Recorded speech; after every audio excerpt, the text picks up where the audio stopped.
नमस्कार, मेरा नाम गणेश घुगे है। मैं Republican party of India Ambedkar गढ़ का पश्चिम महाराष्ट्र संपर्क प्रमुख इस पद पे काम करता हूँ। दोस्तों, ये पिछले 4 साल से ये अपनी जो मीरा क्लीन फ्यूल कंपनी है, जिसको MCL बोलते हैं, उस कंपनी के बारे में जानकारी जुटाने की कोशिश कर रहा था। ये कंपनी में मेरी खुद की पत्नी उसमें शेयर होल्डर है। यहाँ का जो MPO ओनर है तो उनके शेयर्स है मेरी पत्नी के नाम पे। तो कंपनी के बारे में मुझे बहुत अच्छा लगा कि इतना अच्छा काम करेगी ये कंपनी। CNG बनाएंगी, PNG बनाएंगी, M-Coal बनाएंगी। और जो अब्दुल कलाम जी का सपना था कि अपना जो भारत देश है वो ईंधन के क्षेत्र में सक्षम हो जाए, खुद के पैर पे खड़ा हो जाए, बाहर के देशों से अपने को ईंधन खरीदना ना पड़े। जब तक हम अपने देश में ईंधन नहीं बनाएंगे तब तक हम पूरी तरह से विकास को हासिल नहीं कर सकते। तो ये सपना इतना अच्छा लगा, हमने कंपनी को शुरुआत के दौर में अच्छी तरीके से सपोर्ट किया। मगर जैसे जैसे दिन बीतते गए वैसे कुछ कमियां कंपनी के अंदर हमें नज़र आने लगी। तो यहाँ की लोकल जो कंपनी है, प्रणिका प्रोड्यूसर बोल के कंपनी है, उनके ओनर्स को हमने संपर्क किया। तो मीटिंग में उनसे हमने पूछा कि बाबा, आप कहते हैं, MCL वाले कहते हैं कि एक प्रोजेक्ट बनने में 50 करोड़ से 55 करोड़ रुपए की लागत लगती है। तो उस टाइम, यानी कि 2021 की बात है, 21-22 की बात है ये। तो उस टाइम हमने पूछा कि ठीक है, 50-55 करोड़ रुपए खर्चा आता है एक प्रोजेक्ट लगाने में CNG का। तो अभी आप 150 प्रोजेक्ट पे काम कर रहे हैं, उस टाइम 150 थे। यानी कि उस टाइम MCL वालों का कहना था कि हम एक ही टाइम पे 150 प्रोजेक्ट एट ए टाइम शुरू करेंगे। तो हमने पूछा कि ऐसा क्यों? तो उन्होंने कहा कि हमारे पास ऐसी टेक्नोलॉजी है, वो टेक्नोलॉजी किसी के पास नहीं है, तो वो टेक्नोलॉजी कहीं लीक ना हो जाए, इसलिए हम एट ए टाइम 150 प्रोजेक्ट शुरू कर रहे हैं। तो मैंने उनसे पूछा कि 150 प्रोजेक्ट शुरू करने में कम से कम 7,500 करोड़ रुपए लगते हैं, 50 करोड़ रुपए के हिसाब से। तो ये कैपिटल आप कहाँ से लाएंगे? आपकी कंपनी तो इतनी बड़ी है ही नहीं।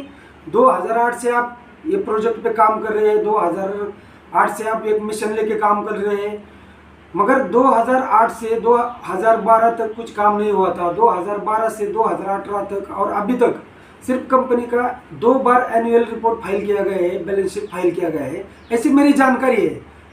तो आज लगभग 600 के ऊपर, मेरी जानकारी के मुताबिक 600 के ऊपर MPO ओनर है।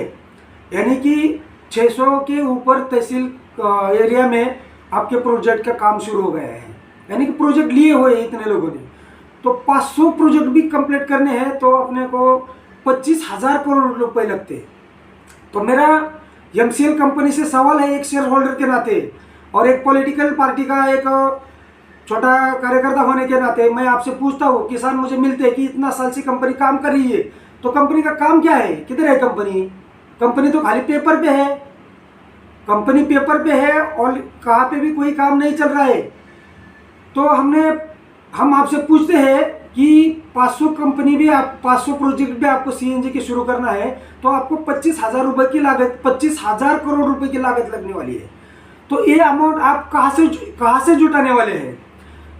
छोटा घर बनाने का रहेगा तो हम सोचते हैं कि मुझे घर बनाना है, 1-2-5 लाख रुपए की जरूरत, तो हम बैंक में जाते लोन निकालने के लिए, बैंक से बात करते, बैंक मैनेजर से पूछते कि बाबा हमारा इतना लोन होगा क्या? जब बैंक मैनेजर बोलता है कि तुम्हारा ये 2 लाख हो जाएगा, उसके बाकी का तुम्हें एडजस्ट कर लो, तो हम अपना घर बनाने का वो प्लान बना दे। छोटा पान दुकान भी डालने का है तो कितना खर्चा आएगा उसको डालने में, ये पहले हम तय करते। तो मैं MCL वाले से पूछना चाहता हूँ, पहले भी पूछा है कि ये जो प्रोजेक्ट शुरू करने के लिए जो कैपिटल आप लाएंगे वो कहाँ से लाएंगे?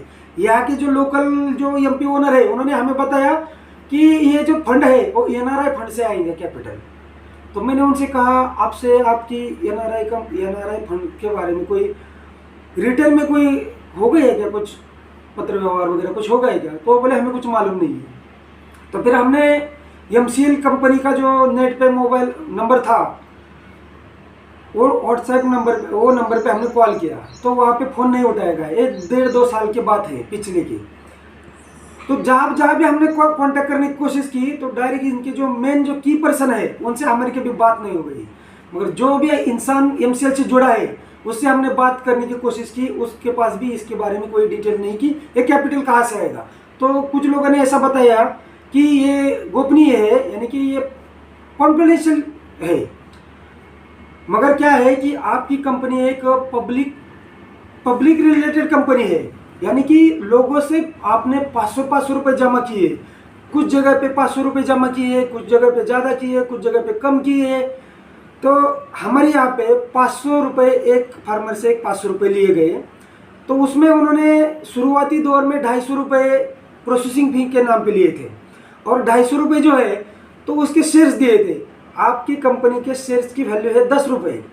तो हमने उनसे पूछा कि बाबा आपको किसान को अगर आपको सभासदी बनाना है, शेयर होल्डर है आपको बनाना है, तो 10 रुपये का एक शेयर्स दिया तो बस हो गया।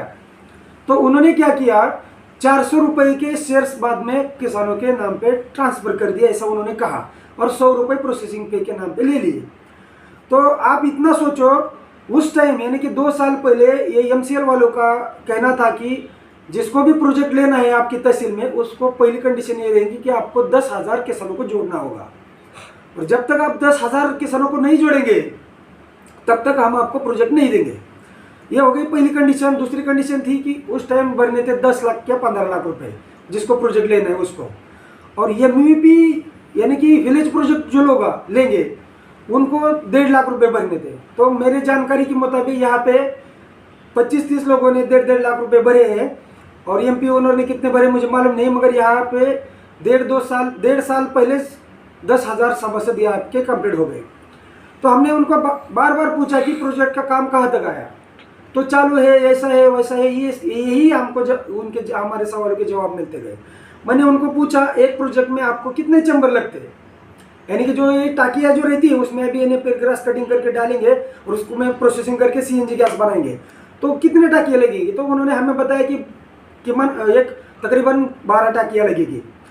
तो हमने पूछा कि ये जो टांकियाँ इतने अभी उस टाइम 150 प्रोजेक्ट थे, अभी तो 500 के ऊपर हो गए, तो 500 प्रोजेक्ट को अभी एक एट ए टाइम बनाना है, तो इतने टाकियाँ कहाँ पर बन रही है, यानी कि किसको, तुमने कौन सी कंपनी के साथ कुछ करार वगैरह किया है क्या, कुछ कॉन्ट्रैक्ट वगैरह साइन हो गए हैं क्या कि वो लोग ये सब आपको बना के देंगे। दूसरा सवाल हमने ये पूछा है कि आपके पास जो बीज लगेगा अभी ये नेपियर ग्रास जो है हत्ती गोबर, तो उस अभी 33 लाख फार्मर हो गए आपसे जुड़ गए, तकरीबन 33 लाख के करीब फार्मर आपसे जुड़े हैं।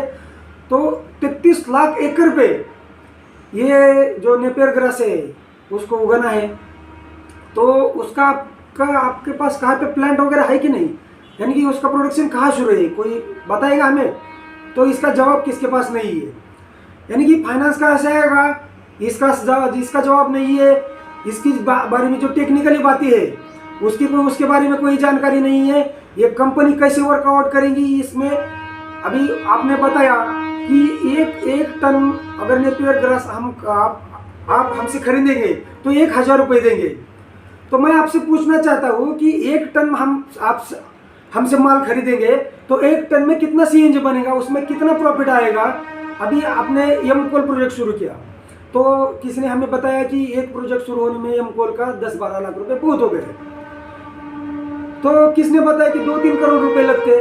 तो ये जो है जानकारी आपके लोगों से, आपकी टीम से जरा से मिलती, ये कोई ठीक जानकारी नहीं है, और इसमें पब्लिक के मन में बहुत दुविधा है। आपका काम अच्छा है, आपके काम को सलाम, हम इसमें कोई संदेह नहीं है, मगर जो पब्लिक के मन में, किसानों के मन में जो शंकाएं है उसके जो जवाब है उसको आपको एक जिम्मेदार कंपनी के तौर पे आपको देना ही पड़ेगा। सबसे पहला जवाब है मेरा, इस कंपनी के लिए जो कैपिटल आएगा वो कहाँ से आएगा।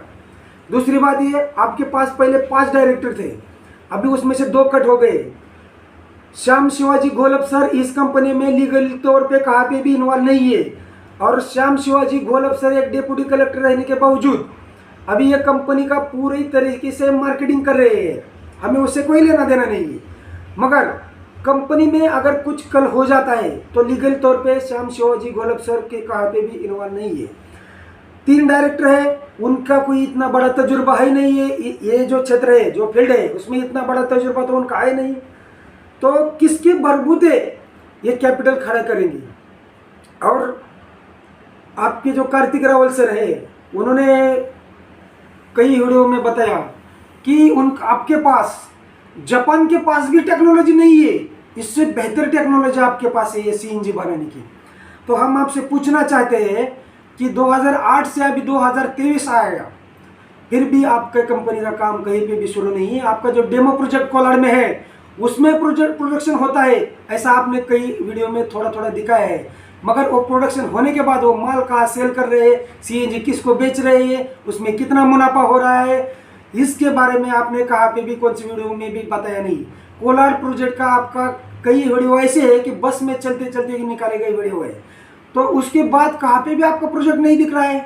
तो 33 लाख फार्मर आपसे पूछते हैं कि ये सिस्टम हम आप कैसे कैसे यानी कि कैसे एग्जीक्यूट करेंगे, इसके लिए कैपिटल कहाँ से लाएंगे? जो आपने सब किसानों को जो सपने दिखाए हैं वो पूरे करने का आपके पास प्लान क्या है?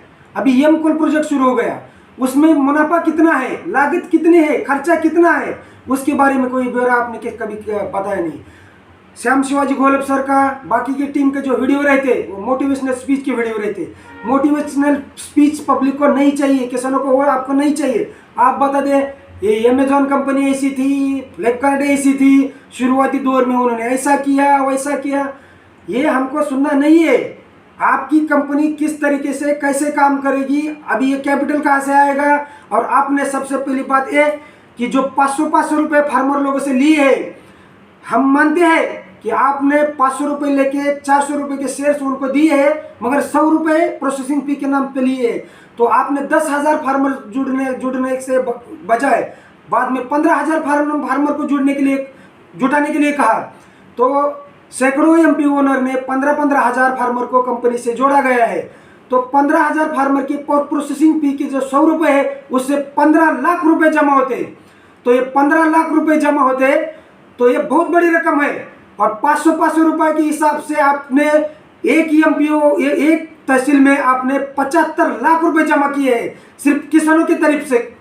और आपने जिसने प्रोजेक्ट लिया है उससे 10 लाख 15 लाख 10 लाख तो मैंने पक्का सुना है, पहले 15 लाख बोल रहे थे, मुझे पक्का मालूम नहीं, मगर फिर भी मैं कहता हूँ कि 10 लाख रुपए आपने इंडिया मार्ट पे डाला है। और आपके जो एमईपी ओनर है विलेज प्रोजेक्ट लेने वाले, उन्होंने भी कई जनों ने मुझे बताया कि हमसे 1.5 लाख रुपए लिए है, किसको बताया कि आपको वजन काटा देंगे, किसको बताया तुमको ये काम देंगे। मगर ये कंपनी कहाँ पे भी काम कर नहीं रही है। जो छोटे छोटे एम कोल के 15-16 प्रोजेक्ट शुरू हुए वो 33 लाख फार्मर्स की जरूरतों को पूरा नहीं कर सकते, मगर फार्मर्स लोगों से 500 रुपए जमा करके आपने जो 150-200 करोड़ रुपए जमा किए है, उसका क्या? हम उसका जवाब मांगते हैं। अगर हमने जो निर्धारित तय सीमा दी है उसके अंदर अगर कंपनी अगर उसका जवाब नहीं देती है तो सर्वपक्षीय राष्ट्रवादी कांग्रेस रहेगी, कांग्रेस पार्टी रहेगी, शिवसेना रहेगी, बीजेपी रहेगी, जितने भी नेशनल पार्टियां हैं उन सबको लेके और किसान संगठनों को हम मिलके ऐसा हम मोर्चा निकालेंगे। जगह जगह पे आपके काम का जगह जगह पे हम लोगों को बताएंगे कि ये कंपनी किस तरीके से काम कर रही है।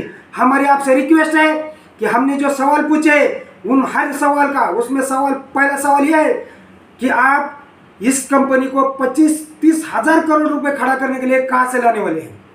दूसरी बात ये कि जो आपने 500 रुपए किसानों से लिए हैं उसमें से खाली एक शेयर 10 रुपए का शेयर और 10 रुपए प्रोसेसिंग फी छोड़ के बाकी के जो पैसे है कितने दिन के अंदर आप किसानों के अकाउंट में रिटर्न जमा करेंगे, ये सवाल का हम पूछते हैं आपको। और आपको किसानों के जो पैसे लिए हैं वो आपको जमा करने ही पड़ेंगे और हम उसको आपको वो पैसे आपको किसानों के अकाउंट में जमा करने पे मजबूर करेंगे। ये हमारा आपसे वादा है।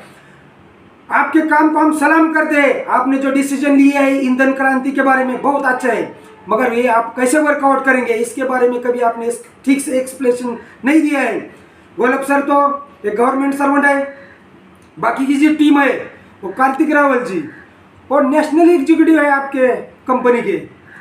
अरे भाई उनका कोई एक्सपीरियंस है क्या है? उनका एक्सपीरियंस क्या है? आप वो कार्तिक रावल जी बोल रहे हैं कि जापान के पास नहीं है टेक्नोलॉजी। ऐसी टेक्नोलॉजी आपने आप श्याम शिवाजी गोलब सर ने 17 सालों की मेहनत से बनाई है। अरे क्या बात कर रहे हैं यार।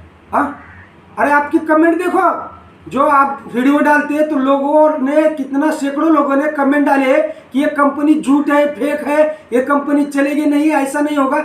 आपने कभी उसके ऊपर जवाब दिया है? लोगों के मन में जो सवाल है वो सवालों के ऊपर आपको जवाब देना आपकी जवाबदेही है, और वही आपने नहीं किया। इसलिए हम आज हमारी Republican party of India Ambedkar गढ़ की तरफ से हम आपको चुनौती देते हैं। अगर हमारी 25 तारीख के अंदर हमारे सवालों के जवाब आपने नहीं दिए तो रास्ते पे उतर के हम आपको आपकी जो आपने जो पैसे जमा किए हैं, ये सैकड़ों करोड़ रुपए जो जमा किए हैं, उसको आपको किसान को वापस देना ही होगा। किसानों के सपनों के साथ जो आपने खिलवाड़ किया है, एक किसान भाई, मैं खुद किसान हूँ, मेरी बीवी आपकी कंपनी में शेयर होल्डर है, तो मैं आपसे पूछता हूँ कि आप जितना हो सके जल्दी हमारे के सवालों के जवाब दो, नहीं तो हम क्या करेंगे आपको पता है। धन्यवाद। जय भीम, जय महाराष्ट्र।